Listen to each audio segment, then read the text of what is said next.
अस्सलामुअलैकुम वीवर्स, ये बागात जो आप देख रहे हैं ये मुजफ्फरगढ़ के मेरे हस्बैंड ने कोयटा से आते हुए मैंगो लाए, पेटी लाई और उनको जो है उसको कच्चे थे चूँकि वो सील्ड थे और उन्होंने बताया कि भाई आप 4 दिन तक इसको अंधेरी वाली जगह पे रखें। तो उसको हमने अंधेरे में रखा और उसके बाद जब हमने खोला तो बहुत मज़े के जो है वो मैंगो पके हुए थे। और तरीका उन्होंने यही बताया कि इसके सेंटर में ऊपर नीचे अखबारें रख के आप कोई भी फल लो तो वो उसके सेंटर में जो है वो कार्बेट रखें। तो वो हमें पैकेट मिला उसके सेंटर में से और जब हमने खोला तो आम बहुत मज़े की जो है वो तैयार हो चुके थे 4 दिन के अंदर। इस तरीके से आप कोई भी फल लो तो उसको जो है वो पका सकते हैं। और उसके बाद जो है वो बच्चों ने मैंगो पार्टी की और उसके बाद हमने मैंगो से जो है वो अपनी रेसिपी भी बनाई। और इसके साथ हमें जो रेसिपी बनाई वो थी मैंगो जैम। और ये आप कार्बेट देख रहे होंगे कि ये पैकेट बिल्कुल सेंटर से हमने निकाला उसके मैंगो के अंदर से। और उसके बाद जो है आप जो है वो जब जैम या कोई तरह की चीज़ बनानी हो तो आपने देखना है कि उसमें रेशा नहीं होना चाहिए ताकि आपका मज़ेदार किस्म का जैम बने। तो मैं गलती से कहीं इसमें तो इस आम में ये तो बहुत मज़े का था, इस आम में रेशा नहीं था लेकिन मैंने दूसरा कोई साथ शायद मैंगो जो है वो यूज़ कर लिया था घर के अंदर जो पड़े हुए थे उनमें से। तो एक मैंगो में थोड़ा सा रेशा आ गया था लेकिन इसके बावजूद भी जो है वो चूँकि एक में थोड़ा सा था तो हमारा मैंगो बहुत जो है मैंगो जैम बहुत मज़े का बना।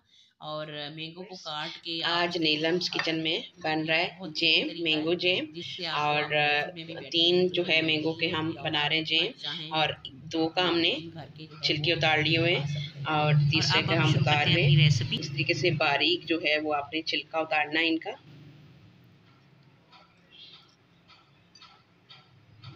मैंगो का अच्छे से छिलका उतार के फिर हम इसको साफ करने के बाद इसको काट के अलग कर लेंगे गुठली से। अब वीवर्स हमने इनके छिलके जो है वो अच्छे से उतार लिए मैंगो के। तो अब हम इसके इस तरह से स्लाइस जो है वो काट लेंगे।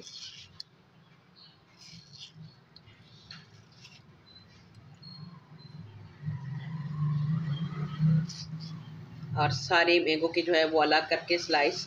तो फिर मैं आपको दिखाती हूँ कि हमने जैम किस तरीके से बनाया। अब वीवर्स हम अपने 3 मैंगो को ग्राइंड करेंगे।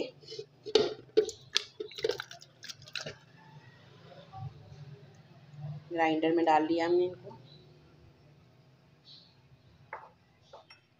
और अब मैं मैंगो में थोड़ा सा पानी ऐड कर रही हूँ, कोई आधा कप। ये वीवर्स हमने इसको अच्छे से ग्राइंड कर लिया हुआ है मैंगो को, 3 मैंगो को। अब हम इसको चढ़ा के पकाएंगे।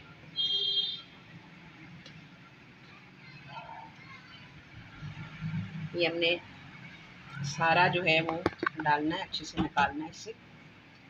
अब वीवर्स हम अगर आपको पसंद हो तो नहीं तो आप स्किप भी कर सकते हैं। मैं इसमें थोड़ा सा जो है जैम में खोपरा डाल रही हूँ और उसको मैं इस तरीके से थोड़ा सा क्रश करके रखूँगी। जैम में जो है जो 3-4 चीज़ें जाने वाली हैं उनमें है 1 कप शुगर और उसके साथ है खोपरा जो मैंने अभी क्रश करके रखा थोड़ा सा।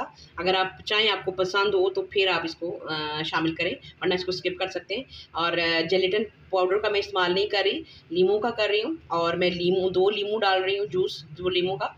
और उसके साथ जो है 1 दालचीनी। अब हमारा जो है वो मैंगो को हम अच्छे से पका रहे हैं, उसमें हम डाल देंगे ताकि ये भी हल्का सा जो है वो गल जाए ऊपरा। और इसको हम मज़ीद थोड़ा सा और पकाएंगे। और उसके बाद जो है कोई 2-3 मिनट पकाने के बाद फिर हम डाल रहे हैं इसमें शुगर। और शुगर को भी हम 2 मिनट पकाएंगे। अब हम इसमें डाल रहे हैं लीमू का जूस